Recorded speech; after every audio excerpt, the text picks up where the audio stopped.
हात पाय ही चंदन परिसा नाही हीन कवनी अंग दीपा नाही पाठी पोटी अंधकार सर्वांगी अवघी गूढ तुका म्हणे तैसा सज्जनापासूनी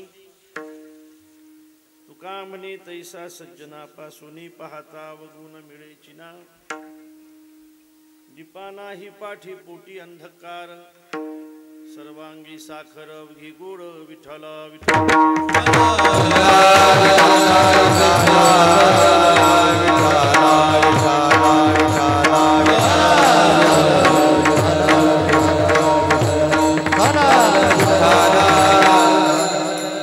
महायोग पीठे तटे भीमरथ्या वरम पुंडरीका यदा तु मुनींद्रैः समागत्य तिष्ठन्तमानन्दकन्दं परब्रह्मलिंगं भजे पांडुरंगं पांडुरंगा करो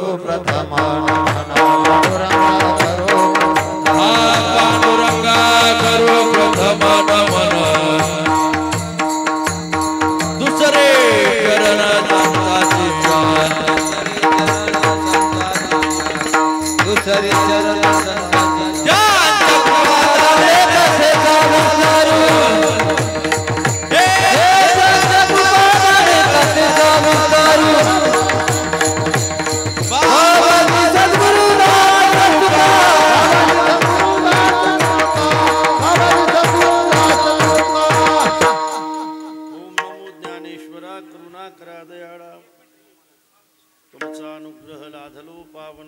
चराचरी मी कळा कुसरी काहीच नेने बोलितो वचने अति भाविका एका जनार्दनी तुमचा दास त्याची आस पुरवावी तुमचा अनुग्रह लाधलो पावन झालो चराचरी नमो सद्गुरु तुकया ज्ञान दीपा नमो सद्गुरु सच्चिदानंद रूपा नमो सद्गुरु भक्त कल्याण मूर्ती नमो सद्गुरु भास्करा पूर्ण कीर्ती जयांची केली स्मरण होय सकळ विद्यांचे अधिकरण तेची बंधू श्री चरण श्री गुरूंचे ते नमस्कार होणी आता विठ्ठला विठ्ठला विठ्ठला विठ्ठला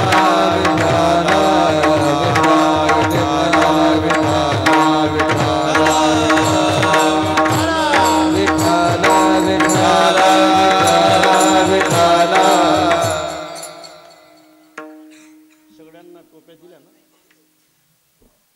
टोप्या दिल्या ना सगळ्यांना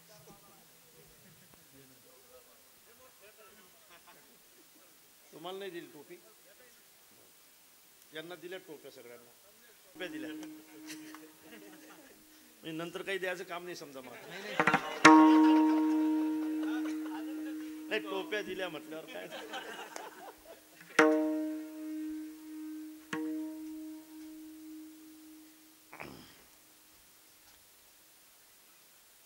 आपल्या इथं चालू असलेला जो महोत्सव आहे तो सुवर्ण महोत्सव आहे हिसवानी या गावामध्ये गेल्या 49 वर्षापासून चालू असलेला महोत्सव आहे या वर्षीचंही 50वे वर्ष आहे और त्याचा 6वा दिवस आहे हरिभक्तीपरायण माझे परमस्नेही परम आदरणीय गोभक्त श्री प्रभाकर महाराज सुराशे यांच्या अमृतवाणीतून आपण रामप्रभूची कथा ऐकत आहात आणि अत्यंत उत्साहाने हा उत्सव या ठिकाणी संपन्न होत आहे या वर्षीचं या उत्सवाचं 50वे वर्ष आहे याला सुवर्ण महोत्सवी वर्ष असं म्हणतात 25 वर्ष ज्यावेळेला पूर्ण झाले असतील या सप्ताहाला त्यावेळेला ते सप्ताहाचं रौप्य महोत्सवी वर्ष होतं यावर्षी 50 वर्ष पूर्ण झाले हे सुवर्ण महोत्सवी वर्ष आहे ज्या वर्षी या सप्ताहाला 75 वर्ष पूर्ण होतील त्यावेळेला ते सप्ताहाचं अमृत महोत्सवी वर्ष असेल आणि 100 वर्ष होतील त्यावेळेला सप्ताहाची ती शताब्दी असेल 25वे वर्ष आपण पूर्ण केलं 50वे वर्षसुद्धा आपण पूर्ण केलं आणि मला असं वाटतं की 75वे वर्षसुद्धा आपल्याला सगळ्यांना करायचं आहे म्हणजे ज्या वर्षी या सप्ताहाला 75 वर्ष पूर्ण होतील त्या वर्षी सुद्धा आमच्या प्रभाकर महाराजांचीच कथा असेल आणि 6व्या दिवसाचं कीर्तन माझं असेल. म्हणजे याचा अर्थ टाळ्या वाजवण्याचा असा आहे की महाराज काही 25 वर्ष आपल्याला बोलावत नाहीत. आता अत्यंत उत्साहाने हा उत्सव साजरा होतो आणि या निमित्ताने ही आजची कीर्तन रूपी सेवा आहे. अत्यंत चांगले गुणीजन, अत्यंत चांगले मृदंगे आपल्या मराठवाड्याला, त्यातल्या त्यात जालना जिल्ह्याला ते फार मोठं वरदान आहे. या ठिकाणी आमचे अनिरुद्ध भाऊ उपस्थित आहेत, आमचे परम गोभक्त बंशी भाऊ उपस्थित आहेत, ज्यांच्याकडे आम्ही नेहमी राहतो.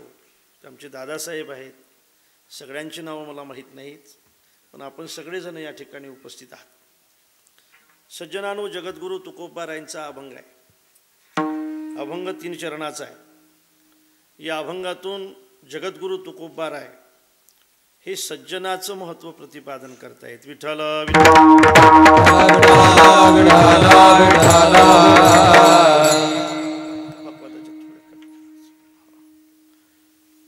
सज्जनाचं महत्त्व ज्या अर्थी महाराज प्रतिपादन करतात त्या अर्थी समाजामध्ये कुठंतरी दुर्जन असले पाहिजेत म्हणून करतात. समाजामध्ये गुण अवगुण साना असं म्हटलं जाते. समाजामध्ये गुणही असतो आणि समाजामध्ये अवगुणही असतो. गुण अवगुणाने भरलेलं हे सगळं जग आहे, लक्षात ठेवा. ज्या वेळेला गुणी माणसं समाजामध्ये असतात त्यावेळेला अवगुणी माणसं सुद्धा समाजामध्ये असतात. ज्यावेळेला सज्जन समाजामध्ये असतात त्यावेळेला दुर्जन सुद्धा समाजामध्ये असतात. दुर्जन जास्त असतात, सज्जन कमी असतात, पण सज्जन मात्र नक्की असतात. ज्यावेळेला रामप्रभू होते त्यावेळेला सुद्धा रावणासारखे दुर्जन होतेच ना. रामप्रभू सारखा सज्जन कोण असू शकतो महाराज? की आजही ज्या रामराज्याची आपण अपेक्षा करतो की जे हजारो वर्षाच्या अगोदर झालेलं आहे. रामप्रभूची कथा आपण ऐकता, ही कथा एका कुटुंबाची कथा आहे, एका परिवाराची कथा आहे, भावाभावांची कथा आहे, आईवडिलांची कथा आहे, पतीपत्नीची कथा आहे. भावाभावांची सुद्धा कथा होऊ शकते तसे भाऊ असले तर. मुलांची सुद्धा कथा होऊ शकते तसे मुलं असले तर. पती पत्नीची सुद्धा कथा होऊ शकते तशी पती पत्नी असली तर. आजही मला असं वाटतं की कोणत्याही बापाला तुम्ही विचारा तुमचा मुलगा कसा असला पाहिजे, तो बाप एकच सांगेल की माझा मुलगा रामासारखा असला पाहिजे.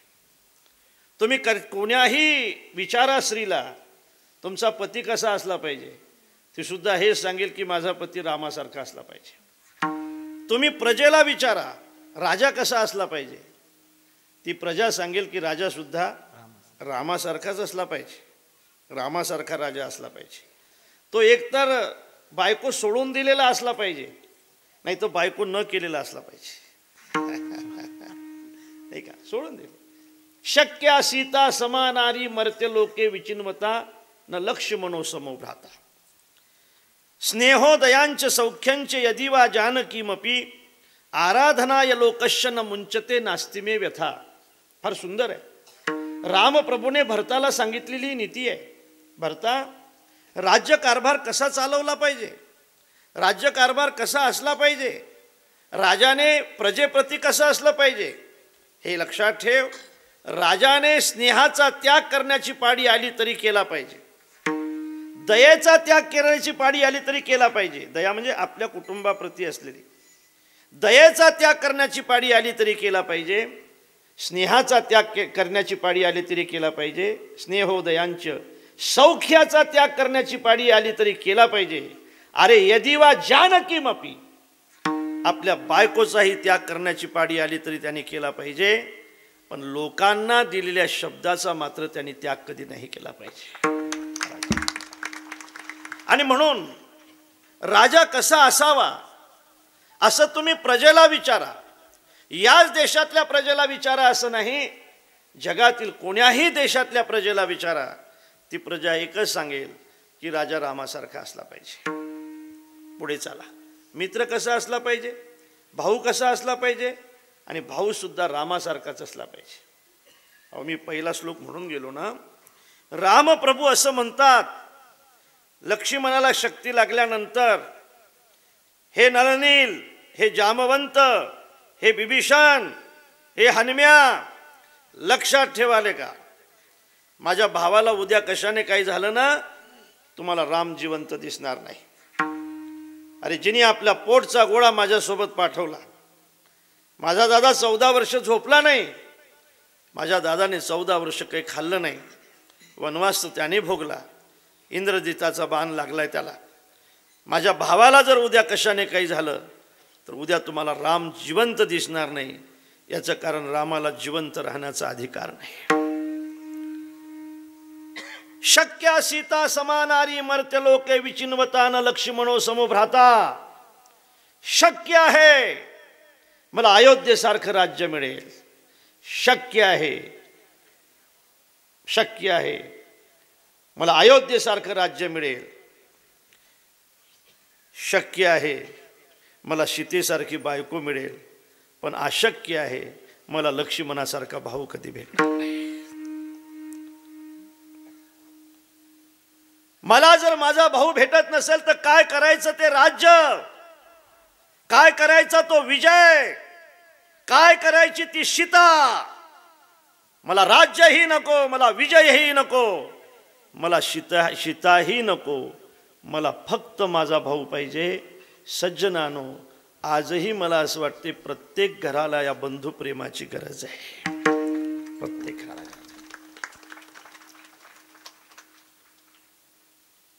दोन भाऊ होते, एक भाऊ शहरामध्ये राहणारा होता, एक भाऊ खेड्यामध्ये राहत होता. खेड्यामध्ये राहत होता तो गरीब होता, शहरातला थोडा श्रीमंत झाला होता. गरीब मुलामध्येच मायबाप राहत असतात, शहरामध्ये राहणं त्यांना पसंत पडत नाही. त्याच्या घराची एक पडदी पडलेली होती, घरावर 2-4 पत्रे होते. त्याच्या घराला असे 2 ओटे होते, महाराज मधातून मार्ग होता. या शहरात राहणाऱ्या भावाने एक अल्टो गाडी विकत घेतली होती. तो भाऊ संध्याकाळच्या वेळेला ती गाडी चालवत आला. एका ओट्यावर आई बसली होती, एका ओट्यावर वडील बसले होते. कोणाची गाडी आहे हो म्हणून विचारत होती म्हातारी. आपल्या घरी तर बाई कधी सायकलही येत नाही, गाडी कोणाची आहे. गाडी येऊन त्या सडा टाकलेल्या अंगणामध्ये थांबली आणि तो स्टेरिंगवरून उतरला ना, तो दुसरा कोणी नव्हता, यांचा मुलगा होता. आईचा कंठ दाटून आला, वडिलाचे ओठ थरथरायला लागले. वडिलाच्या दर्शनाला तो मुलगा गेला. वडिलाने त्याच्या पाठीवरून अत्यंत प्रेमाने हात फिरवला, कारण त्याच्या मुलाने गाडी घेतली होती. मुलगा आपल्या आईजवळ गेला. आईवर त्याचं खूप प्रेम होतं. आईने दुसऱ्याच्या शेतामध्ये खुरपण करून दुसऱ्याच्या घरी भांडे घासून त्याला शिकवलं होतं. आईजवळ गेला, आईच्या कुशीमध्ये त्याने डोकं घातलं. आईने अत्यंत प्रेमाने त्याच्या पाठीवरून हात फिरवला. रडत होती बिचारी, पोरगाही रडत होता. आईचे कष्ट त्याला सगळेच आठवत होते. मला असं वाटतं की हे मुलाचं कर्तव्य आहे. मुलाने मायबापाला नाही काही दिलं तरी चालेल, पण मा तुमचे माझ्यावर खूप उपकार आहेत एवढं म्हटलं तरी माईचं मन भरल्याशिवाय राहत नसतं, लक्षात ठेवा. आणि म्हणून रडत होती बिचारी, मुलगाही रडत होता. आतमध्ये त्याच्या भावाचे 2 मुलं होते. एक मुलगा, 2 मुलं बाहेर पळत आले. काका आले, काका आले म्हणून काकाजवळ गेले. काका अल्टो गाडीच्या डिक्कीजवळ गेला. त्याने डिक्की उघडली. लपालप भरलेल्या बाजाराच्या पिशव्या काढल्या. एका पोराच्या हाती पेरू दिला, एका पोराच्या हाती शेप दिला. ते लहान होतं ना महाराज, दिगांबर अवस्था होती, केस सगळे पिंजारलेले होते, एकदम आंघोळ केलेली नव्हती. आणि ते गरीब भावाचं लहानसं ते पोरगं पळत आलं. पळत येऊन आपल्या काकाजवळ गेलं. श्रीमंत काकाच्या पायाला त्यांनी मिठी मारली. ऐकताय ना तुम्ही? श्रीमंत काकाच्या पायाला त्यांनी मिठी मारली. त्या श्रीमंत काकाने आपल्या गरीब भावाच्या गरीब मुलाला पटकन उचलून घेतलं आणि पटापट त्याचे मुके घेतले. खरं सांगा मायबापांनो, मायबापाच्या जीवनातला यापेक्षा दुसरा कोणचा आनंद आहे? असंच ना, आपल्या एका मुलाने दुसऱ्या मुलावर प्रेम केलं पाहिजे असंच वाटते ना, असंच वाटते. आणि म्हणून तर रामकथा ऐकली पाहिजे ना, म्हणून रामकथा ऐकली पाहिजे. कसा असावा भाऊ? लक्ष्मणाला विचारला. लक्ष्मणजी सांगतील की माझ्या भावासारखा असला पाहिजे भाऊ. कसा असावा मित्र? सुग्रीवाला विचारा, विभीषणाला विचारा, सांगतील ते आमच्या मित्रासारखा असला पाहिजे मित्र, म्हणजे रामासारखा असला पाहिजे मित्र. आणि सांगू का तुम्हाला कसा असला पाहिजे शत्रू? रावणाला विचारा, रावण सांगेल शत्रू असला तरी तो रामासारखा असला पाहिजे शत्रू. कपिकुळ उद्धरिले मुक्त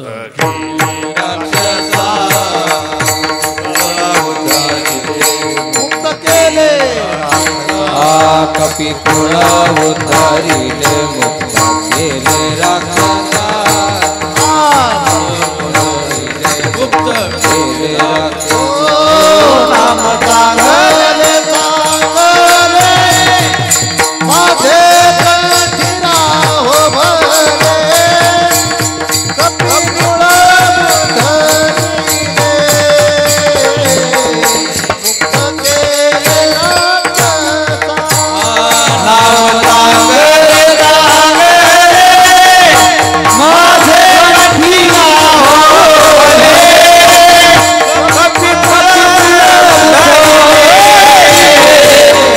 मुक्त केले राक्षसा.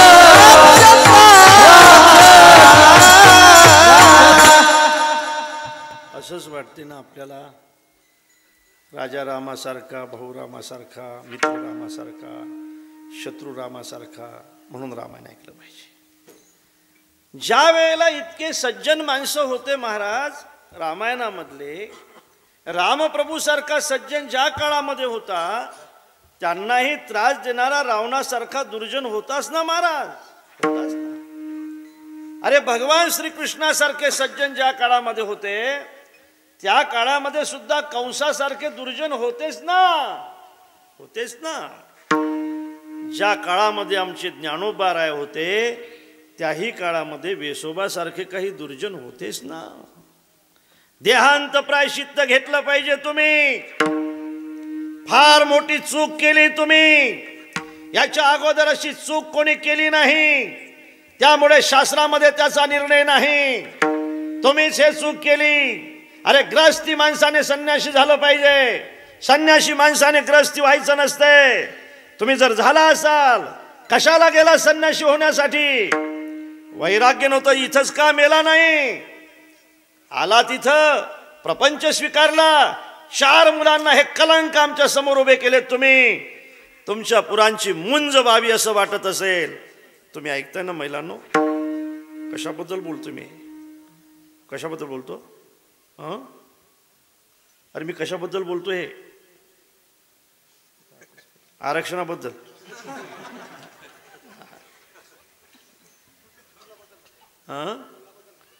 मुलाबद्दल नाही ना. आता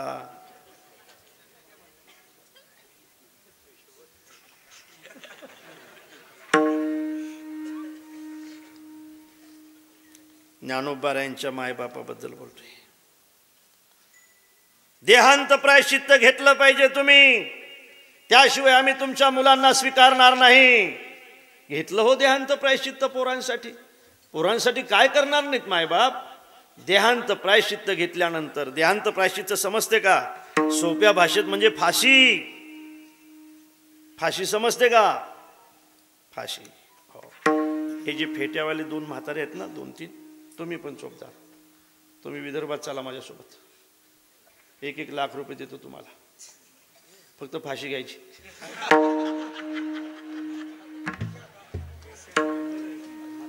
सरकार 1-1 लाख रुपये देते, आम्ही लिहून देऊ, शेतकरी आहेत म्हणून. का अर्धे वाटून घेऊ. मग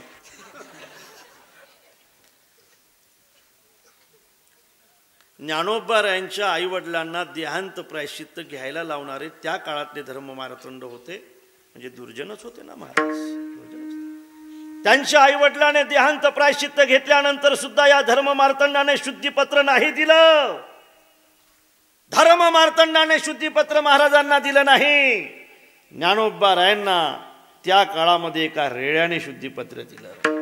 रेड्या मुखी वेद बोलविला गर्भवतीचा हरविला रेड्या मुखी वेद बोलविला गर्भवतीचा हरविला रेड्या मुखी वेद बोलविला गर्भवतीचा हरविला रेड्या मुखी वेद बोलविला गर्भवतीचा हरविला शांती रूपी प्रगटला ज्ञानोबा माझा शांती रूपी प्रगटला ज्ञानोबा माझा शांती रूपी प्रगटला ज्ञानोबा माझा शांती रूपी प्रगटला ज्ञानोबा माझा साधकाचा माया बाप दर्शन हरे बाप साधकाचा माया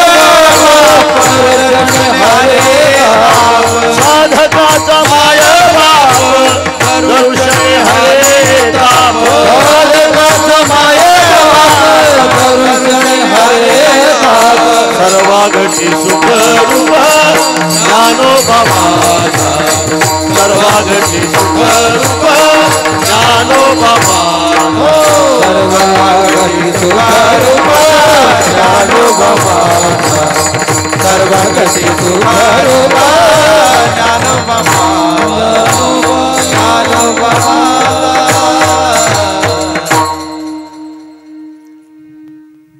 वेसोबासारखे दुर्जन त्याही कालामध्ये होते.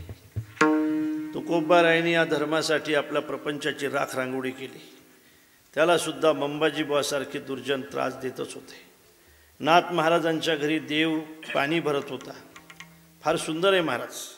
चाणक्याचं एक वाक्य आहे, फार सुंदर आहे. चाणक्य असं म्हणतात, फार मस्त आहे. दोन माणसं देशद्रोही आहेत, दोन माणसं, आणि दोन माणसं स्वर्गापेक्षा उंच स्थान मिळवत आहेत. देशद्रोही कोण आहेत? गरीब असून कष्ट न करणारा आणि श्रीमंत असून दान न देणारा. गरीब असून कष्ट न करणारा आणि श्रीमंत असून दान न देणारा. त्याच्या गळ्यामध्ये मोठी शिळा बांधा. शिळा म्हणजे गोटा. तो गोटा घेऊन त्याला इरीजोड न्या. ज्या विहिरीला भरपूर पाणी असेल त्या विहिरीत लोटून द्या आणि आणखी एक गोटा जवळ ठेवा. गले बद्धाम दृढाम शिलाम धनवंतम दातारम दरिद्रम अतपस्विनम. पुढचे दोन माणसं फार महत्त्वाचे आहेत. आणखी गरीब असून कष्ट न करणारा आणि श्रीमंत असून दान न देणारा, देशद्रोही. दुसरे दोन माणसं महत्त्वाचे आहेत. गरीब असूनही दानाची इच्छा करणारा. गरीब असूनही त्याने द्यायचं नाही, इच्छा करायची. त्याची इच्छा एक दिवस देव पूर्ण केल्याशिवाय राहणार नाही. मनापासून करायची. देवाकडे असताना तर देऊन टाकलं असतं. त्याची इच्छा एक दिवस देव पूर्ण केल्याशिवाय राहणार नाही.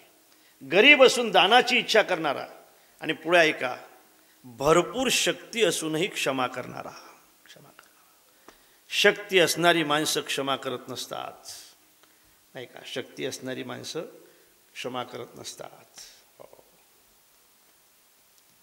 36 वर्ष ज्यांच्या घरी देवाने पाणी भरलं त्यांच्या अंगावर 108 वेळेला एक माणूस थुंकला तरी सुद्धा त्यांनी प्रसाद देऊन मुक्त केला. यवनांगावरी थुंकला प्रसाद देवोनी मुक्त केला. प्रसाद देवोनी मुक्त केला. प्रसाद देवोनी मुक्त केला. यवनांगावरी थुंकला प्रसाद देवोनी मुक्त केला. प्रसाद देवोनी मुक्त केला. प्रसाद देवोनी मुक्त केला.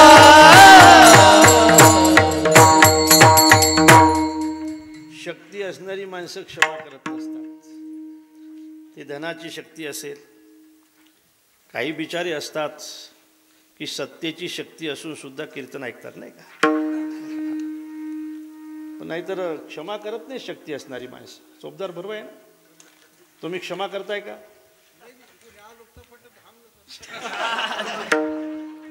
इथलं नाही विचारत मी, घरचं विचारतो. हा, घरी कोणी त्रास देते का तुम्हाला? त्रास देणारे आहेत का? गेले का? कोणीच त्रास देत नाही तुम्हाला? खोटं बोलताय. म्हातारी सोडून बरं तुम्हाला असं कोणी म्हणते, आबा खोटं बोलायचं नाही बा, तुम्हाला कोणी असं म्हणते का तुम्हाला डोकं नाही म्हणून? असंही म्हणतात का नाही की तुम्हाला अक्कल नाही म्हणून? म्हणतात का नाही? हो काही नाही असं पुढचं नका बोलू. तुम्हाला अक्कल नाही असं म्हणतात का नाही? कोण म्हणते असं? बरोबर आहे का नाही त्यांचं? हे नाही ना. आता तुम्हाला सांगून ठेवतो, महिलांनो तुम्ही ऐकू नका. तुम्हाला सांगतो पोरो, झालं असेल तर, असं जर कोणी म्हटलं ना अक्कल नाही, तर तुम्ही म्हणत जा खरंच नाही म्हणा, खरंच अक्कल नाही म्हणा आपल्याला. खरंच अक्कल असती ना म्हणा, तुझ्यासारखी झामलट माझ्या पदरात पडलीच नसती म्हणा.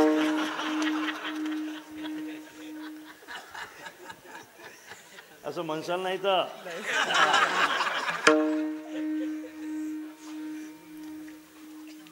शक्ती असणारी माणसं कुठं क्षमा करत असतात का महाराज? एवढी मोठी शक्ती, एवढी मोठी शक्ती. एकनाथ सदनी माधवजी सर्व ही कामे करीतो, स्वकरे चंदन घासी गंगेचे पाणी कावडीने भरितो. कावडीने पाणी ज्या घरी चक्र पाणी वाहे, कावडीने पाणी ज्या घरी चक्र पाणी वाहे. कावडीने पाणी ज्या घरी चक्र पाणी वाहे. कावडीने पाणी ज्या घरी चक्र पाणी वाहे. कावडीने पाणी ज्या घरी चक्र पाणी वाहे. अनन्य भक्ती भावे अनन्य भक्ती भावे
एका पक्षाचे नाही, एका गटाचे. आता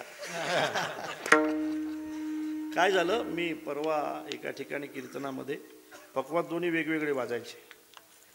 असं काऊन करायचे, वेगवेगळे का वाजतात बा पकवाद? मी त्यांना नावं विचारले. बाबा तुझं नाव काय? तो म्हटलं माझं नाव एकनाथ आहे. दुसऱ्याला विचारलं तुझं नाव काय? तो म्हणजे माझं नाव उद्धव आहे. म्हटलं म्हणूनच असंच. सज्जनानो, कावडीने पाणी ज्या घरी चक्र पाणी वाहे, असं असताना सुद्धा, एवढी मोठी शक्ती असताना सुद्धा क्षमा करण्याची ज्याची हिम्मत असेल त्याला संत म्हणतात. अशाही काळामध्ये त्यांना त्रास देणारी माणसं असतात. आपला भाव एवढा आहे की ज्या ज्या काळामध्ये सज्जन लोक असतात त्या त्या काळामध्ये दुर्जन असतात. तुमच्या लक्षात आलं ना? लक्षात आलं ना मी काय बोलतोय ते? तुमच्या लक्षात. आता ऐका, सज्जन कशासाठी असतात आणि दुर्जन कशासाठी असतात? सज्जन समाजाचा उद्धार करण्यासाठी असतात आणि दुर्जन सज्जनाला त्रास देण्यासाठी असतात. सज्जन समाजाचा उद्धार करण्यासाठी जन्माला येत आहेत, येथे उपकारासाठी आले घरजा वैकुंठी, आणि दुर्जन त्यांना त्रास देण्यासाठी जन्माला येत असतात. मग सज्जन कोणी पाठवले? देवानीच पाठवले. दुर्जन कोणी पाठवले? देवानीच पाठवले. विठ्ठल विठ्ठल विठ्ठल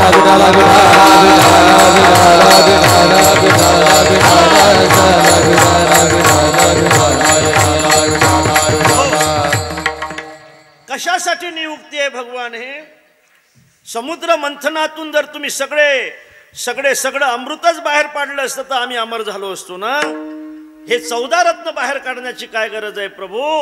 लक्ष्मीला पाठवलं असतं तर बरं झालं असतं ना. लक्ष्मीच्या जोडीने तुम्ही अवदसा का पाठवली? ऐकताय ना? लक्ष्मीच्या जोडीला तुम्ही अवदसा का पाठवली? लक्ष्मी पाठवली, तिच्या पाठीमागं अवदसाही पाठवली. तुम्ही अमृतही पाठवलं आणि त्याच्या पाठीमागं विषही पाठवलं. तुम्ही आणखी काही सुद्धा पाठवलं तेव्हा किती त्रास होतो आम्हाला या सगळ्या लोकांचा.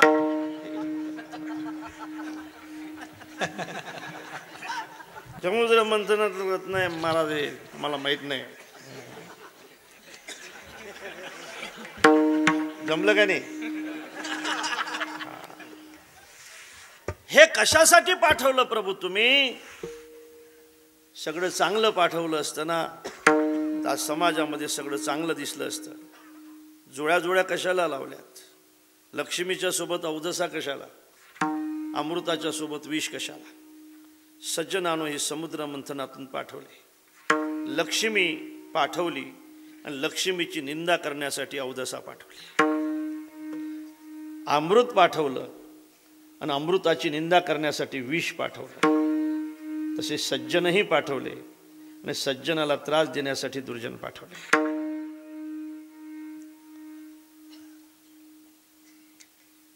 कशासाठी त्रास देताय बाबा? दिला पाहिजे का?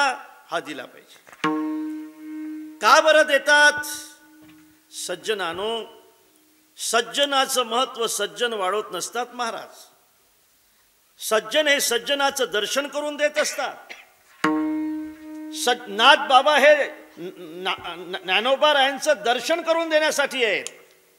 निडोबाराय हे जगद्गुरु तुकोबारायांचं दर्शन करून देण्यासाठी आहेत की तुकोबाराय असे आहेत, तुकोबाराय असे आहेत, तुकोबाराय असे आहेत. नाही का? नमो सद्गुरु तुकया ज्ञानदीपा, नमो सद्गुरु सच्चिदानंद रूपा, नमो सद्गुरु भक्त कल्याण मूर्ती, नमो सद्गुरु भास्करा पूर्ण कीर्ती. असे तुकोबाराय हे सांगण्यासाठी निडोबाराय आहेत आणि असे आहेत ज्ञानोबाराय हे सांगण्यासाठी नाथ महाराज आहेत.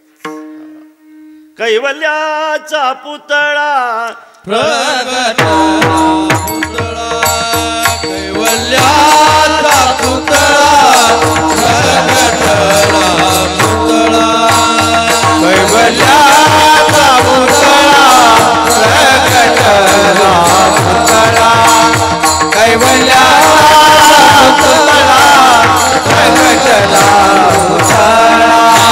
चैतन्याचा जिव्हाळा ज्ञानोबा माझा, चैतन्याचा जिव्हाळा ज्ञानोबा माझा, साधकाचा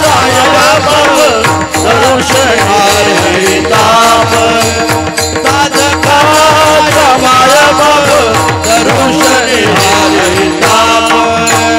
चैतन्याचा जिव्हाळा ज्ञानोबा माझा, चैतन्याचा जिव्हाळा ज्ञानोबा माझा, साधकाचा माय बाप दरुषणे हरे ताप, साधकाचा माय बाप दरुषणे हरे ताप.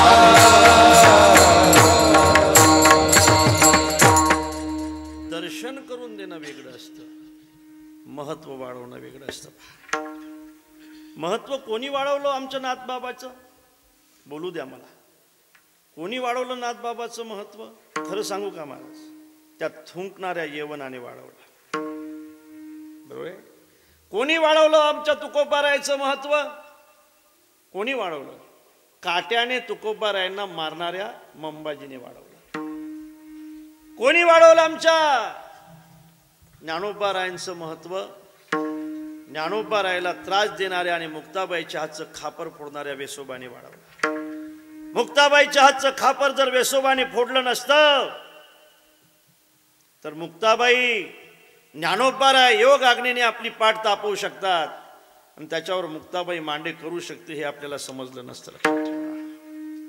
हे समजण्यासाठी दादांनो माझी विनंती आहे आपल्याला, विरोध करणाऱ्या माणसाचा सज्जन माणसाने विरोध करायचा नाही, त्याला विरोध करण्याची संधी उपलब्ध करून द्यायची. कारण निंदा करणाऱ्या माणसासारखा उपकारी माणूस जगात दुसरा कोणचाच नाही महाराज, खरंच नाही. स्तुती करणारी माणसं, खरं सांगू का तुम्हाला, स्तुती करणारी माणसं माणसाला नरकात घालत असतात, निंदा करणारी माणसं माणसाला नरकातून काढत असतात. मग नरकात घालणारे चांगले का नरकातून काढणारे चांगले? बिचारे स्वतः नरकात जातात आणि आपला उद्धार करतात, त्याच्यापेक्षा आणखी कोण चांगलं? इतका उपकारी कोण असू शकते जगामध्ये? बघा तुम्ही, एखाद्या धोब्याला कपडे धुवायला द्या, पैसे मागेल ना. सुनीला कपडे धुवायला द्या, साबण मागेल ना, साबण. सुन सुन सुन माहिती आहे ना, सुन सुन सुन सुन सुन सुन, ए म्हाताऱ्या सुन, सुन म्हाताऱ्या सुन. सज्जनानो, सुनीला कपडे धुवायला द्या, ते साबण मागेल. धोब्याला कपडे धुवायला द्या, तो पैसे मागेल. पण निंदा करणारा माणूस साबणही मागणार नाही. असो ऐसे खळं फार आम्हातयाचे उपकार करती पातताची हो बोलत घेता साबणी. असो ऐसे खळं फार आम्हातयाचे उपकार करती पातताची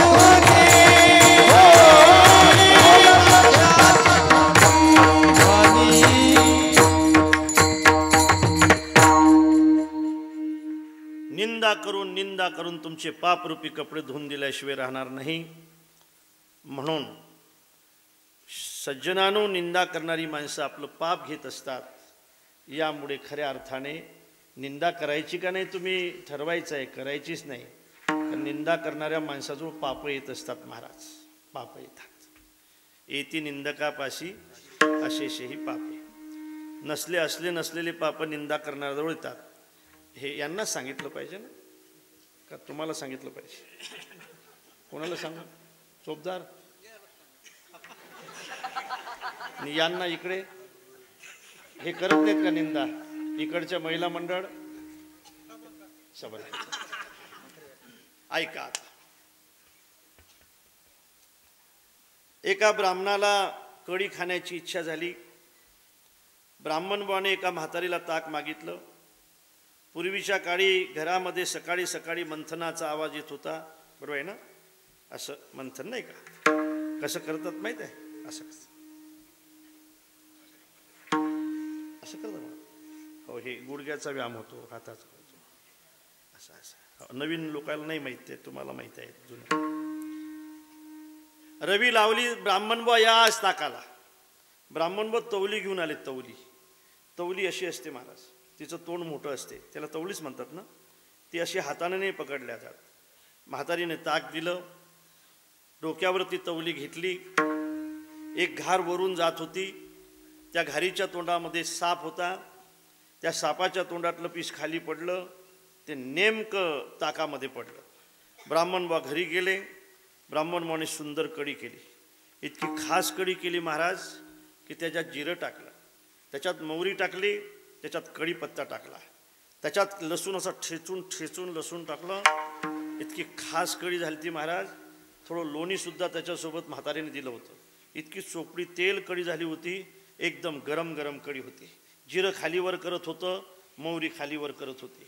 कढीपत्ता घाबरून गेला होता, कारण त्याचं मरण आता निश्चित होतं, नाही का? अशी खास कढी होती गड्या, अशी मस्त कढी होती. अशा त्याच्यावर अशा लाल मिरच्या तरंगत होत्या.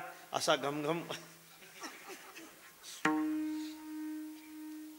जमलंय ना, अशी खास कढी होती. ब्राह्मण बुवाने कढीवर ताव मारला. विषाने परिणाम दाखवला. साप मनियार होता. वर बसलेली माणसं होते आणि विठ्ठल विठ्ठल विठ्ठल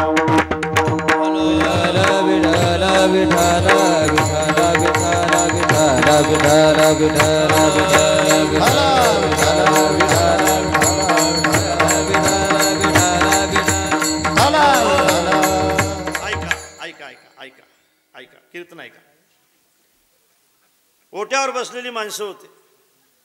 रामभाऊ अहो इकडे या, इकडे इकडे हे ऐका, मला ऐका, इकडे तिकडे नका पाहू.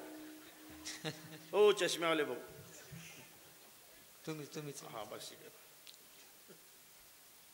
इकडे या.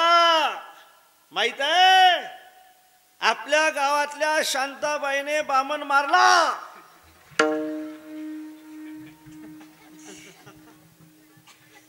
फार म्हणत होते राव वारी करते, हरिपाठ करते.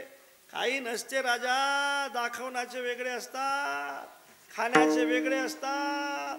विष दिलं राव, आपला एकुलता एक बामण मेला. ओ सखाराम भाऊ इकडे या. माहित आहे काही गावात असता का नाही, शांताबाईने बामण मारला असंच ना. इकडे या, काही तपास आहे. शांताबाईने ब्राह्मण मारला. 5-7 जण त्या ओट्यावर बसलेले होते आणि त्या ठिकाणी चित्रगुप्त ब्रह्मदेवाच्या समोर उभा. विचारलं पाप कोणावर टाकायचं. ऐका, सांगितलं म्हातारीवर टाकता येणार नाही, कारण तिला दिलेलं ताक चांगलं होतं. घारीवर टाकता येणार नाही, साप तिचं खाद्य आहे. सापावर टाकता येणार नाही, त्याच्या तोंडामध्ये तुम्हीच विष दिलेलं आहे. पण टाकायचं कोणावर? पाप तर ब्रह्महत्येचं आहे. कोणावर टाकायचं? ब्रह्मदेवाने सांगितलं ते ओट्यावर बसलेलं टोळकं आहे ना, ते टाकून त्याच्या. एती निंदकापासी अशेषेही पापे सज्जनानो निंदा मत करना किसकी. सच्ची बात कबीर जी की, सच्चा झूठा दोनों भाई खुदा ने बनवाया. भगत की निंदा भगत करे सो ओही नरक में गया. निंदा मत करना किसकी, सच्ची बात कबीर जी की. अर्थात निंदा करणारा जो पाप येत असतात, म्हणून करायची नाही. कोणी करत असेल तर त्याला मनाई करायची नाही. आपले पाप धुण्यासाठी असतात. आणि म्हणून काय करतायत दुर्जन? दुर्जन सज्जनाचं महत्त्व वाढवत असतात महाराज. ऐका, तुम्ही अत्यंत प्रेमाने ऐकताय. जंगलामध्ये जर सगळे झाडं चंदनाचेच असते तर लोकांनी त्याचं सरपण बनवलं असतं. काही झाडं बाबडीची आहेत, काही बोरीची आहेत, काही लिंबाचे आहेत, म्हणून चंदनाला महत्त्व आहे. खाणीमध्ये जर सगळ्या हिऱ्याच असते तर लहान लहान मुलाने गोट्या खेळण्याचा साठी उपयोग केला असता. खाणीमध्ये अनेक कोळशे आहेत, त्याच्यात एखादा हिरा आहे, म्हणून हिऱ्याचं महत्त्व आहे. तसं समाजामध्ये सगळे सज्जन असते ना, सज्जनाला किंमतच भेटली नसती. समाजामध्ये दुर्जन आहेत म्हणून सज्जनाला किंमत आहे.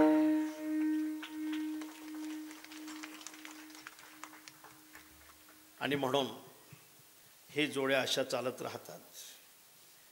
एक सांगतो पहा, अनिरुद्ध भाऊ, आमच्याकडे कारखाने आहेत पण एरंडाचे. तुमच्याकडे ऊसाचे आहे ना? तुमच्याकडे ऊसाचे कारखाने आहेत, म्हणजे आमच्याकडे नाही. जगात एरंडाचे कारखाने कोणी टाकतच नाही. टाकतायत एरंड बिया नाहीत, ते एरंडच ना.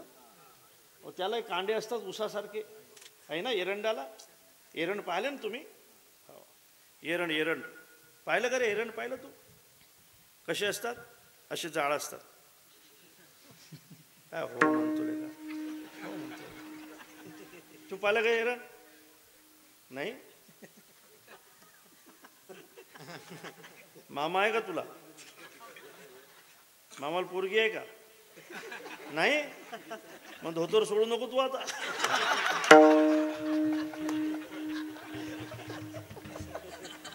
आता असाच रे भाऊ, आता काही खरं नाही तुला रे. मामा आहे का?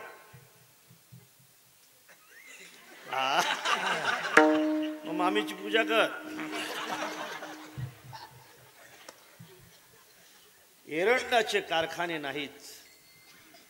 एरंडाचे कारखाने नसण्याचं कारण हे आहे की एरंडामध्ये काहीच निघत नाही. ऊसाचे मात्र ठाई ठाई कारखाने आहेत. ज्याच्यामध्ये गोड रस आहे ना दादा, ज्याच्यामध्ये अजिबात काही नाही, त्याच्याकडे कोणी पाहतही नाही. आणि जो गोड रस देणार आहे ना, लोक मात्र त्याला पिडल्याशिवाय राहत नाहीत. तुम्हाला भाव समजला काय? पिडल्याशिवाय राहत नाही. आणि म्हणून आणि आणखी सांगतो पहा, चंदन तोडल्याशिवाय सुगंध देत नाही. सोन्याला तापवल्याशिवाय किंमत मिळत नाही. आणि उसाला पिळल्याशिवाय रस निघत नाही.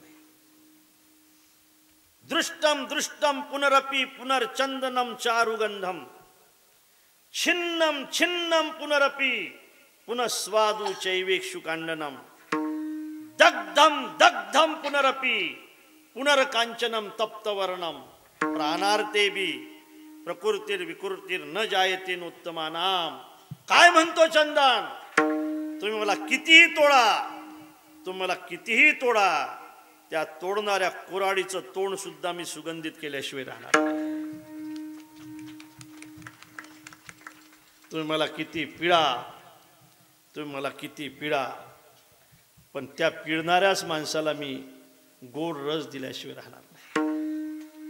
आणि सोनं म्हणते, तुम्हाला किती तापो गड्या, तुम्हाला किती तापो, मी माझी चकाकी कधी सोडणार नाही. काय सुंदर आहे रे.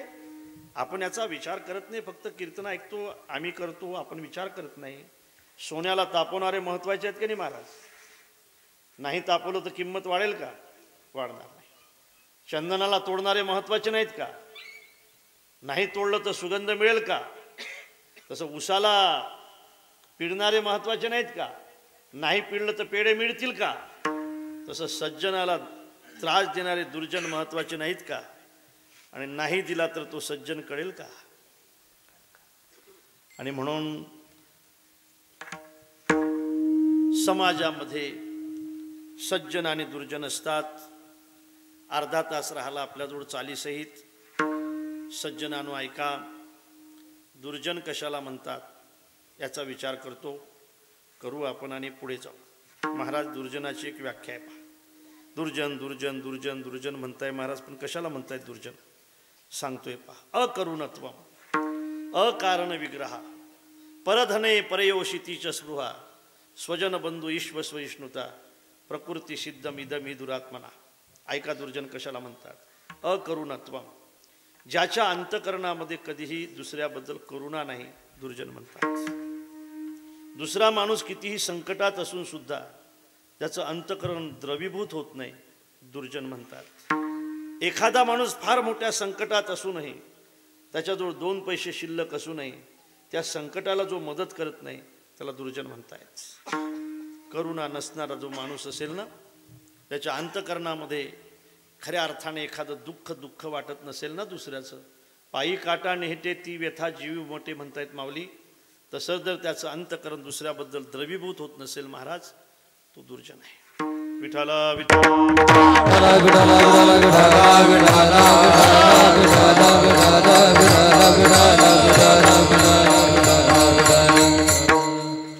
दुर्जन आहे. अकरुणत्व, दुसऱ्याबद्दल करुणा वाटत नाही, दुर्जन आहे. अकारण विग्रह, कारण नसताना काही लोक द्वेष करतायत, भांडण करतायत. कारण नसताना भांडण करतात बघा. काहीही कारण नसताना विग्रह, कारण नसताना, कारण नसताना विग्रह, कारण नसताना भांडण. काय आहे? दुर्जन आहे. एक भेटला मला, भेटल्यानंतर मी विचारलं त्याला, काय रे खूप नाराज दिसतो रे. म्हणजे काय करतं गड्या, हुंडा खूप भेटला पण फार डोकेदुखी भेटली म्हणे. डोकेदुखी म्हणजे नेमकं काय रे? काय करावं म्हणे, खूप भांडखोर आहे म्हणे, भांडणाशिवाय दिवसच जात नाही म्हणे. एका शेजाऱ्याने तर अर्ध्या किमतीत घर विकलं म्हणे आम्हाला.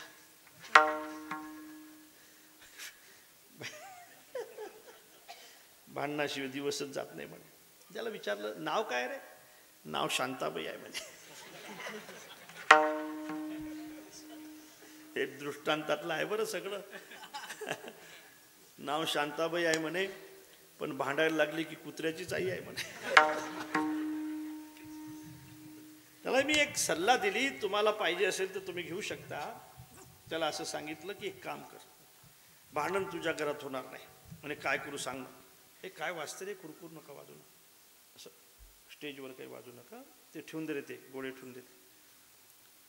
एक काम कर म्हटलं, तुझ्या हातात असा प्याला आला का नाही, पाण्याचं स्तुती करायची, वा पाणी काय सुंदर प्याला आहे, का काय नकाशे काढले आमच्या सौभाग्यवतीने याच्यावर. आता घासलाच नाही ना महाराज, नकाशे निघणारच आहे. पाणी पिऊन घ्यायचं. चहाला ना चहा, वा रे वा चहा, याला म्हणतात चहा. पत्ती सहित चहा, पत्ती सहित चहा. पत्ती खाली बसू द्यायची, वरचा चहा पिऊन घ्यायचा, भांडण होणार नाही. जेवायला बसल्यानंतर भाजीची स्तुती करायची, वा रे वा भाजी, काय मस्त आहे भाजी, अशी स्तुती करायची, भांडण होणार नाही. ते घरी गेलं, त्याला असं वाटलं आज भांडण होणार नाही. ते जेवायला बसलं, बसल्यानंतर भाजीचा फुरका मारला, वा रे वा भाजी, याला म्हणतात भाजी, अशी असते भाजी. काय बिचारी आमची सुगरण आहे, त्या बटाट्याचा आणि त्या रशाचा काही संबंधच ठेवला नाही बिचारी नाही. काय सुंदर आहे भाजी, वा रे वा भाजी, याला म्हणतात भाजी, अशी असते भाजी, आपल्यालाच भेटते अशी भाजी. आणि महाराज त्या बाईचा पारा धीरे धीरे धीरे धीरे डोक्यात गेला. पारा जसा डोक्यात गेला ना, त्या बाईने त्या भाजीचं पातेलच फेकून दिलं महाराज. म्हटला झाला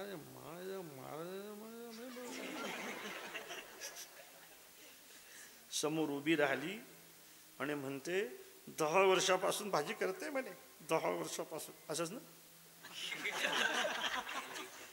10 वर्षापासून भाजी करते. या माणसाने एकदा सुद्धा कधी भाजीचं नाव घेतलं नाही. असंच ना, एकदा सुद्धा या माणसाने कधी भाजीचं नाव घेतलं नाही म्हणे.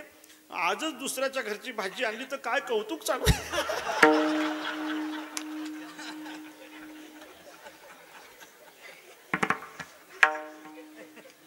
अकारण विग्रह, कारण नसताना दुर्जन आहे. अकरुणत्वम अकारण विग्रह, परधने परयोषितीच स्पृहा.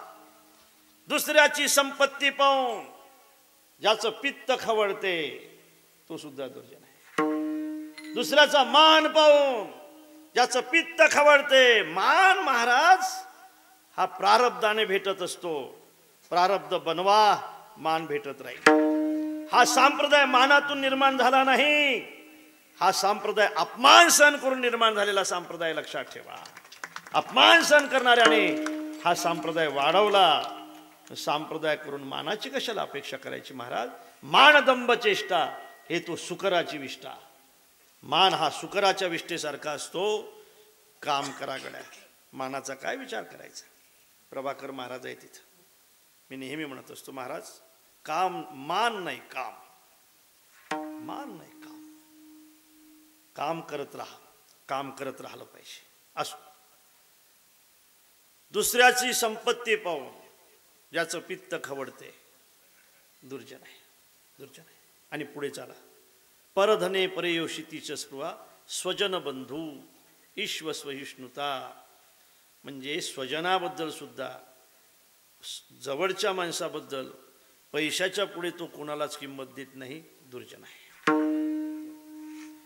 याच्या अंतकरणामध्ये करुणा नाही, विनाकारण वाद केल्याशिवाय राहत नाही, दुसऱ्याची संपत्ती पाहून त्याचं पित्त खवळल्याशिवाय राहत नाही, आणि धनाच्या समोर तो कोणाचाच विचार करत नाही.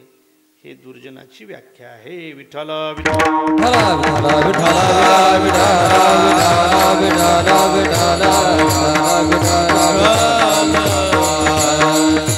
आता हा झाला दुर्जन.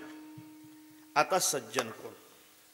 सज्जन कशाला म्हणतात ऐका. 15 मिनिटांमध्ये थांबणार आहोत आपण. फार मोठ्या संख्येने उपस्थित आहात तुम्ही. कीर्तन होईपर्यंत कोणीही मला वाटते जागा सोडू नका. सोडणारही नाही, मला शाश्वती आहे. सज्जनानो, सज्जन कशाला म्हणतात, सज्जन कशाला म्हणतात यासाठी एका प्रमाणाची नियुक्ती आहे. कसं आहे, आपण वेदांत जाणताय प्रभाकर महाराज. प्रत्यक्ष अनुमान, शब्द, उपमान, अर्थापत्ती आणि अनुपलब्धी हे 6 प्रमाण आहे की ज्याने जगताचं ज्ञान होते. त्याचं एक उपमान प्रमाण आहे. ओ सदृश्य गवया उपमान प्रमाण आहे. आणि म्हणून उपमा देऊन एखाद्याचं दर्शन आपल्याला करून घेता येतं. कसा आहे हो मुलगा, अशा अशा मुलासारखा आहे मुलगा, उपमा दिल्या जाते. मग उपमा देऊन सज्जनाचं महत्त्व महाराज या ठिकाणी आपल्याला सांगतायत. सज्जनाचं दर्शन करून देत आहेत. म्हणून ते सज्जन कसे असतात तर सज्जन चंदनासारखे असतात. अभंगाच्या चंदनाचे हात पाय हे चंदन, चंदनाचे हात पाय हे चंदन, चंदनाचे हात पाय हे चंदन, चंदनाचे हात पाय हे चंदन, चंदनाचे हात पाय हे चंदन, चंदनाचे हात पाय हे चंदन, चंदनाचे हात पाय हे चंदन, चंदनाचे हात पाय हे चंदन. हो परिसा नाही कोणी परिसा नाही कोणी आगी दीपा नाही कोणी अंधकार, दीपा नाही कोणी अंधकार, परिसा नाही परिसा नाही कवला दीपा नाही कोणी अंधकार, दीपा नाही कोणी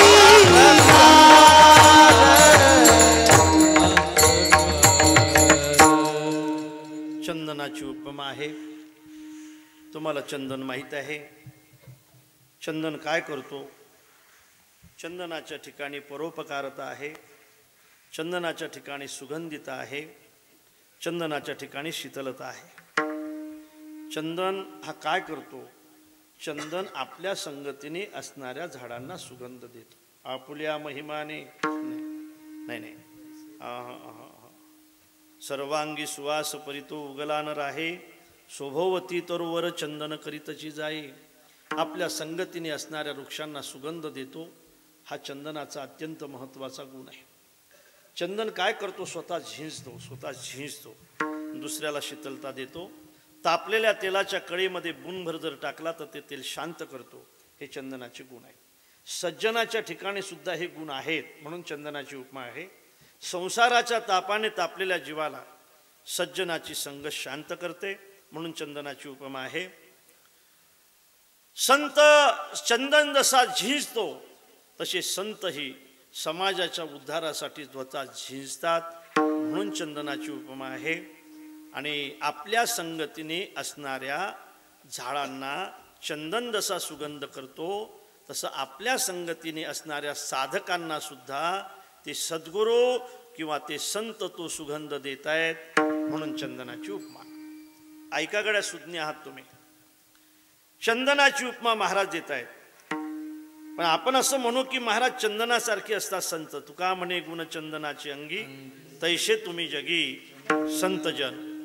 पण महाराज म्हणतात नाही, चंदनाच्या ठिकाणी काही गुण आहेत ते सज्जनाच्या ठिकाणी मला दिसलेत म्हणून मी चंदनाची उपमा दिली. पण चंदनाच्या ठिकाणी जे अवगुण आहेत ते सज्जनाच्या ठिकाणी नाहीत, हे समजून घ्या. चंदनाच्या ठिकाणचा पहिला अवगुण असा आहे, काळोनी सापाचे वेढे आणि मग चंदना खेव देणे घडे. चंदन खूप चांगला असतो पण त्याच्याजवळ तो साप ठेवतो, हा त्याचा अवगुण आहे. चंदनाचा दुसरा अवगुण असा आहे की चंदन सगळ्याच झाडांना सुगंधित करत नाही. चंदनाच्या संगतीने जर केळीचं झाड असेल तर सुगंधित होत नाही. त्याला विचारलं का रे, का सुगंधित करत नाही? तो म्हटला त्या केळीला खोळच नसते, तिला सगळे पडदे असतात. पडदे. एक पडदा काढला की दुसरा तयार असतो, दुसरा काढला की तिसरा तयार असतो, तिसरा काढला की चौथा तयार असतो. कसं काय करणार सुगंधित? पडदेच अनेक आहेत. प्रीततः पर्दा नहीं, पर्दा नहीं ता प्रीत, प्रीत पर्दा दोनों मिले, ये तो दुश्मन की रीत, ये तो दुश्मन की रीत. आणि म्हणून अनेक पडदे असल्यामुळे केळीचं झाड सुगंधित होत नाही. त्याला विचारलं बांबूचं झाड का सुगंधित करत नाही रे? त्यांनी सांगितलं बांबू माझ्याजवळ असून सुद्धा सुगंधित होत नाही. याचं कारण त्यांनी सांगितलं, त्याला गाठी असतात, वरच्या असत्या तर तासून काढल्या असत्या. बांबू वरच्या गाठीचे नसतात, आतल्या गाठीचे असतात.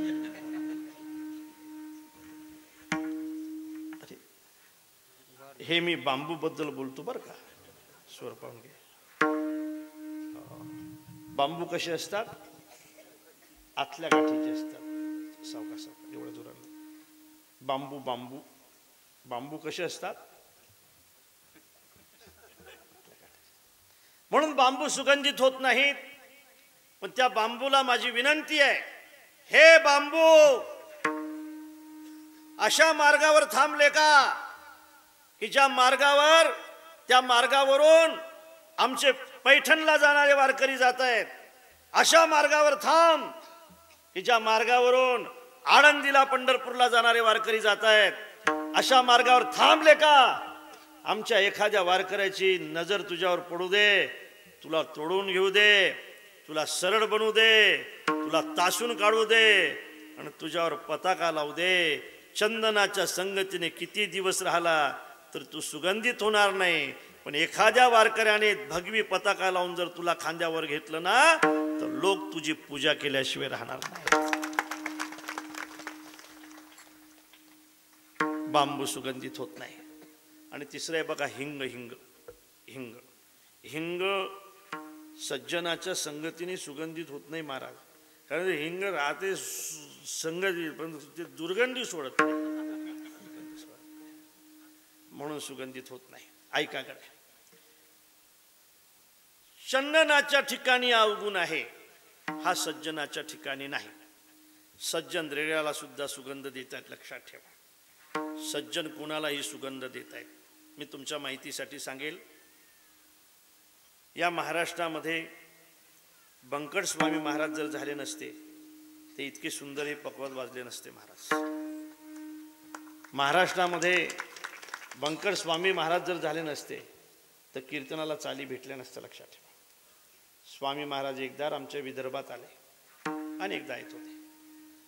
90 वर्षाच्या अगोदरची गोष्ट आहे.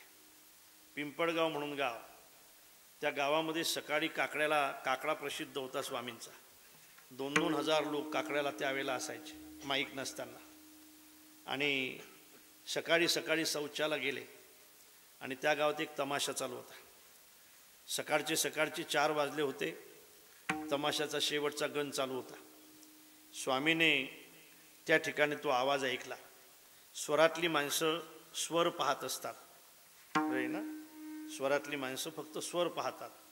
तो स्वर त्यांनी पाहला आणि तो तांब्या घेऊन स्वामी त्या फळावर गेले. तो पोरग म्हणून राहिलता. स्वामी असे खाली उभे राहिले. स्वामीने विचारलं, का रे पोरा काय करतो? म्हणे तमाशा. काय तुझं नाव? म्हणे रामचंद्र. काय लेका मूर्खा, आईनं तुझं इतकं चांगलं नाव ठेवलं तू तमाशा करतो. काय करू? म्हणे बाबा पोटासाठी करावं लागते, चालशील का माझ्यासोबत? येईल बाबा. त्या रामचंद्रला बंकट स्वामी महाराजांनी सोबत घेतलं नाही का. बंकट स्वामी महाराजांच्या कीर्तनामध्ये काही दिवस चाली म्हणणारे रामचंद्र, मग रामचंद्र आला नाही, मग रामचंद्र महाराज नागपूरकर झाले, लक्षात ठेवा. आहे ना, रामचंद्र महाराज नागपूरकर. 2-2 तास अगोदर त्यांच्या कीर्तनाला लोक रिग लावत होते. काय होणार नाही महाराज, चांगल्या संगतीने राहा, सुगंधित झाल्याशिवाय राहणार. आणि म्हणून बोध दिला मज सांगा ते मार्ग दाविला नीट, भ्रांती हे समोर गेली दिसू लागली वाट. आणि म्हणून नाचत प्रेमछंदे चालू लागलो सपाट, एका जनार्दनी पावलो पंढरी पेठ. अर्थात चंदनाची उपमा. दुसरी उपमा देत आहेत महाराज साखरेची, नाही दुसरी उपमा देतात परिसाची. परिसा नाही हीन कौणी अंग. परिसाची उपमा देण्याचं कारण असं आहे, परिसाचा स्पर्श लोखंडाला झाला की त्याचं सोनं होतं. परिसाचा स्पर्श लोखंडाला झाला की त्याचं सोनं होतं. तसं सज्जनाचा स्पर्श, त्यांच्या वरदहस्ताचा स्पर्श, त्यांचा कृपेचा स्पर्श जर जीवाला झाला तर त्याचा शिव होतो. आलिंगन घडे मोक्ष सायुज्यता जोडे, हा दिठीवाज यावरी झडके, का पद्म करू माथा पारुखे, हा जीवची परितुके महेशेशी विठ्ठल विठ्ठल.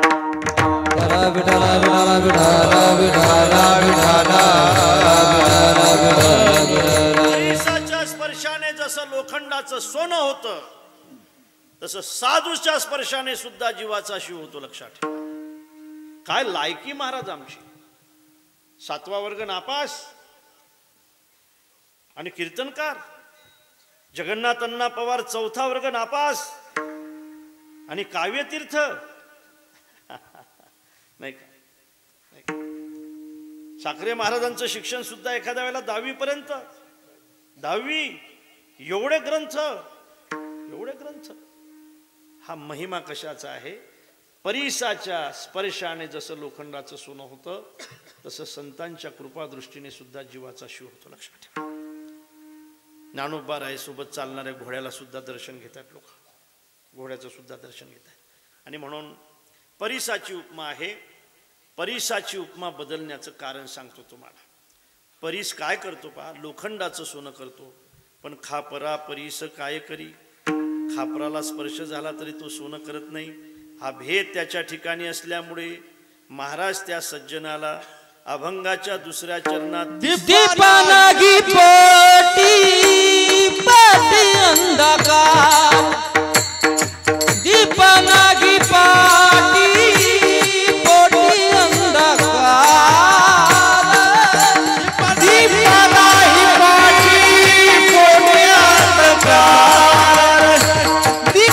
दीपानागी पाटी पोटी अंधकार.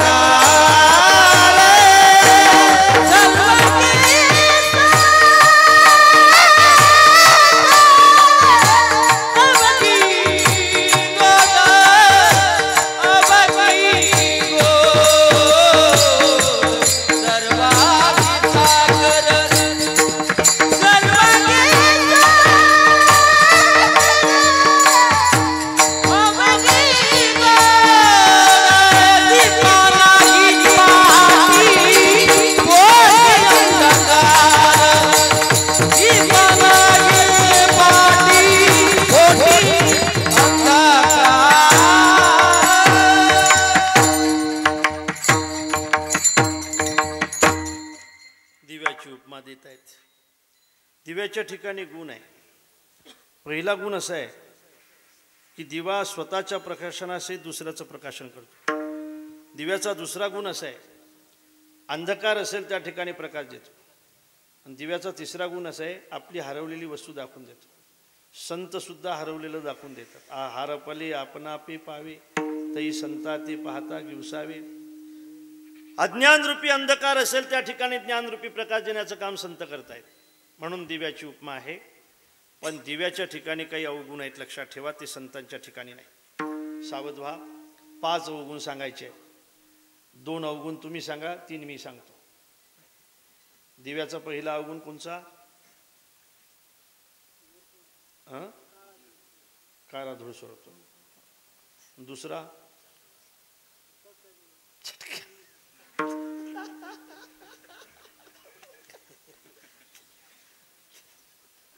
का देतो. हा नाही पाहिजे आम्हाला. दुसरा सांगा.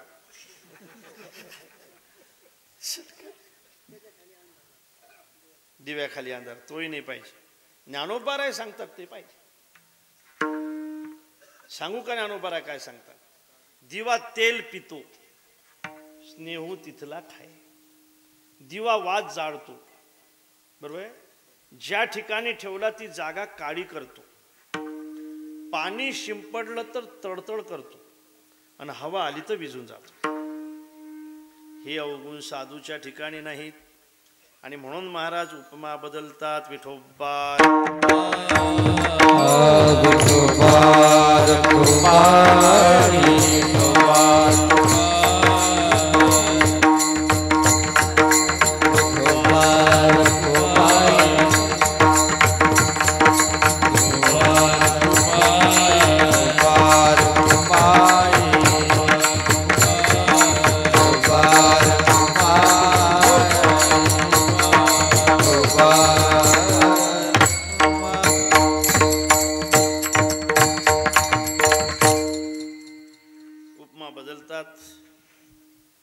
शेवटी महाराज साखरेची उपमा देत आहे, नाही का?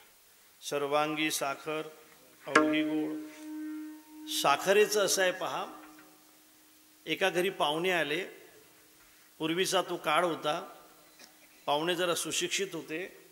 सुशिक्षित माणसं कुठं डोकं लावतील काही सांगता येत नाही. बिचाऱ्याचे डोके रिकामेच असतात. पगार भरपूर असल्यामुळे डोक्यात काही ठेवायचं कारण नाही. सुशिक्षित होते आणि त्या सुशिक्षित 4 पाहुण्यांनी डोकं लावलं. त्या ठिकाणी पाहुण्यांना खाण्यासाठी त्यांनी बदामा दिल्या.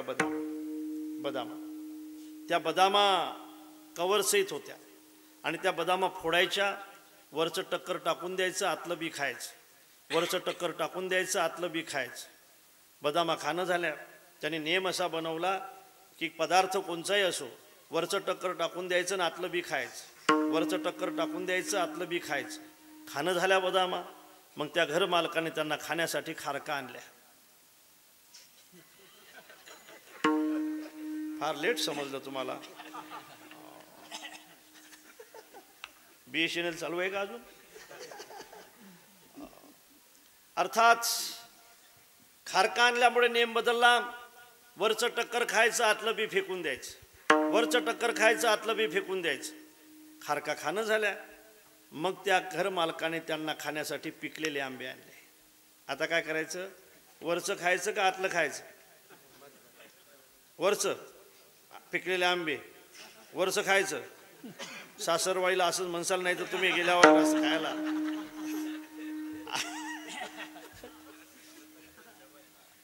पिकलेले आंबे असले तर काय करायचं महाराज? वरचं खायचं का आतलं? मधलं खायचं. बदामच्या बाबतीत विचार केला तर बदाम ही आतल्या अंगाने गोड आहे. खारक्याच्या बाबतीत विचार केला तर खारीक वरच्या अंगाने गोड आहे. आंब्याच्या बाबतीत विचार केला तर आंबा मधल्या अंगाने गोड आहे. आणि साखरेच्या बाबतीत विचार केला तर साखर सर्वांगी साखर अवघी गोड. सर्वांगी साखर अवघी गोड. सर्वांगी साखर अवघी गोड. सर्वांगी साखर अवघी गोड. साखर सर्वांगाने गोड आहे. जास्त खाल्ला तर रोग होण्याची शक्यता आहे, अवगुण आहे. सज्जनानो, विषय अत्यंत महत्त्वाचा आहे. सज्जनाला चंदनाची उपमा आहे, पण चंदनाच्या ठिकाणी अवगुण सापडलेत. सज्जनाला परिसाची उपमा आहे, पण परिसाच्या ठिकाणी अवगुण सापडले. सज्जनाला दिव्याची उपमा आहे, दिव्याच्या ठिकाणी अवगुण सापडले. सज्जनाला साखरेची उपमा आहे, साखरेच्या ठिकाणी सुद्धा रोग होतो, हे अवगुण सापडलायच. पाहता आपण शोधला ना, पाहिलं ना, तर आपल्याला साखरेच्या ठिकाणी सुद्धा अवगुण सापडतो. पाहिलंय ना आपण, तर आपल्याला दिव्याच्या ठिकाणी सुद्धा अवगुण सापडतो. शोध घेतला ना आपण, तर आपल्याला परिसाच्या ठिकाणी सुद्धा अवगुण सापडतो. पाहिलंय ना आपण, तर आपल्याला चंदनाच्या ठिकाणी सुद्धा अवगुण सापडतो. पण ज्या ठिकाणी पाहूनही अवगुण सापडत नाही त्याला सज्जन म्हणतात. पाहता अवगुण भैरवी म्हणा, भैरवी. तुका म्हणे तैसा सज्जनापासून. तुका म्हणे तैसा सज्जनापासून. तुका म्हणे तैसा सज्जनापासून.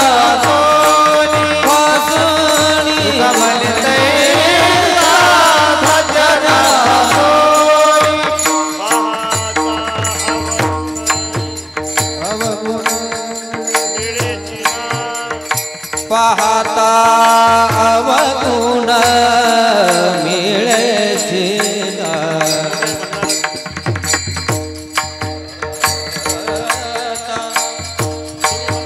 पाहता अवगुण मिळे. पाहिल्यानंतर ज्या ठिकाणी अवगुण सापडत नाही ते सज्जन आहेत दादा. सज्जन म्हणजे साधू. कोण्याही संकटामध्ये जे आपलं जीवन विजू देत नाही ते सज्जन आहे.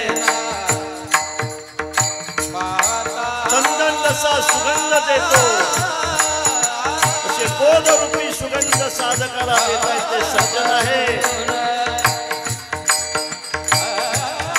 परीत जसा लोखंडाचं सोनं करतो तसं आपल्या संगतीने जे राहत आहेत त्यांच्या जीवनाचं सुद्धा जे सोनं करतायत ते सज्जन आहे. या ठिकाणी तरी अवगुण सापडेल आपल्याला, सज्जनाच्या ठिकाणी नाही अवगुण सापडणार. पाहिल्यानंतर अवगुण सापडत असतात हो, शोध घेतल्यानंतर अवगुण सापडत असतात हो. लोकांच्या मध्ये नाही, एकांतामध्ये काही अवगुण सापडताय. कोण म्हणते सगळ्यांचा एकांत चांगला असतो? त्याचा एकांत कधी बिघडत नाही, त्याला सज्जन म्हणतात.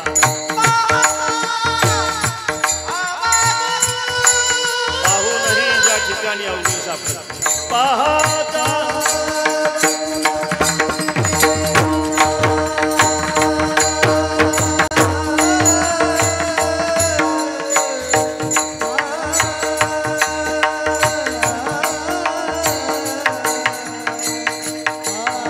सज्जन बनायचा प्रयत्न करू आपण. कोणातरी जन्मामध्ये तो योग यावा. सज्जनाचं महत्व सांगताना जेवढे इतका आनंद होत असेल तर प्रत्यक्ष सज्जन होण्यामध्ये किती आनंद असेल.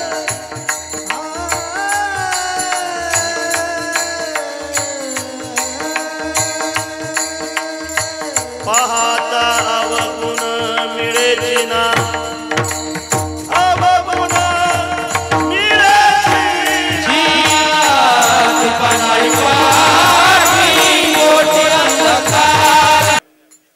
सगळ्या महाराष्ट्राला आपली शिस्त दिसली पाहिजे, आम्हालाही सांगता आली पाहिजे. आजची कीर्तनरूपी सेवा विराम घेते.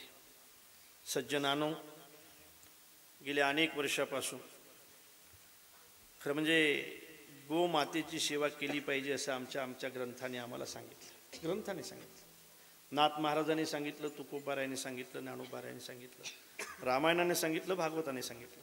आता यांचं तर आम्हाला ऐकावंच लागेल ना. हे कृतीत कुठंतरी आलं पाहिजे ना. या लागी गायाने सज्जन माझा जाण जीवप्राण, माझे पूजेचे अधिष्ठान, सुलभ जाणे दोन्ही, नाथ महाराजांनी सांगितलं.